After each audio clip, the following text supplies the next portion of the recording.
Never again will people or animals muddy those waters with their feet. Then I will let the waters of Egypt become calm again, and they will flow as smoothly as olive oil, says the sovereign Lord. And when I suddenly destroy Egypt, and strip you of everything you own, and strike down all your people, then you will know that I am the Lord. Yes, this is the funeral song they will sing for Egypt. Let all the nations mourn. Let them mourn for Egypt and its hordes. I, the sovereign Lord, have spoken. Egypt falls into a pit. On March 17, during the 12th year, another message came to me from the Lord. Son of man, weep for the hordes of Egypt and for the other mighty nations. For I will send them down to the world below in the company with those who descend into the pit. Say to them, O Egypt, are you lovelier than all the other nations? No, so go down to the pit and lie there among the outcasts.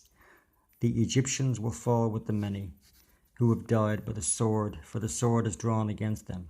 Egypt with its hordes will be dragged away to their judgment. Down in the grave, mighty leaders will mockingly welcome Egypt and its allies, saying, They have come down, they lie among the outcasts, hordes slaughtered by the sword.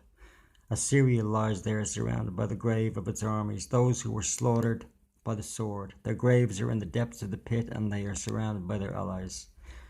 They struck terror into the hearts of people everywhere.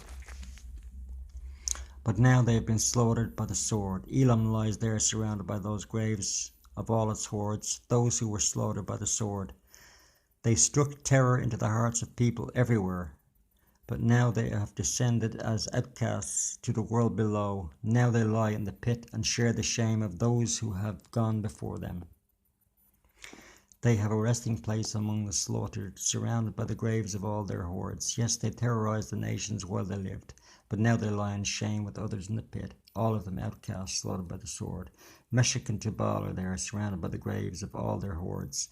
They once struck terror into the hearts of people everywhere, but now they are outcasts, all slaughtered by the sword. They are not buried in honor like their fallen heroes who went down to the grave with their weapons, their shields covering their bodies, and their swords beneath their heads. Their guilt rests upon them because they brought terror to everyone while they were still alive. You too, Egypt, will be crushed and broken among the outcasts, and all slaughtered by the sword. All the princes of the north and the Sidonians are there, and others who have died.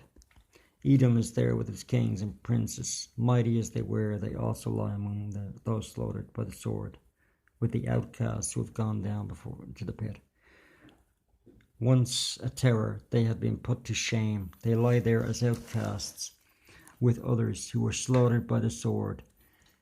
They share the same of all who have descended into the pit. When Pharaoh and his entire army arrive, he will take comfort that he is not alone in having his hordes killed, says the sovereign Lord. Although I have caused his terror to fall upon all the living, Pharaoh and his hordes will lie there among the outcasts who were slaughtered by the sword. I, the sovereign Lord, have spoken.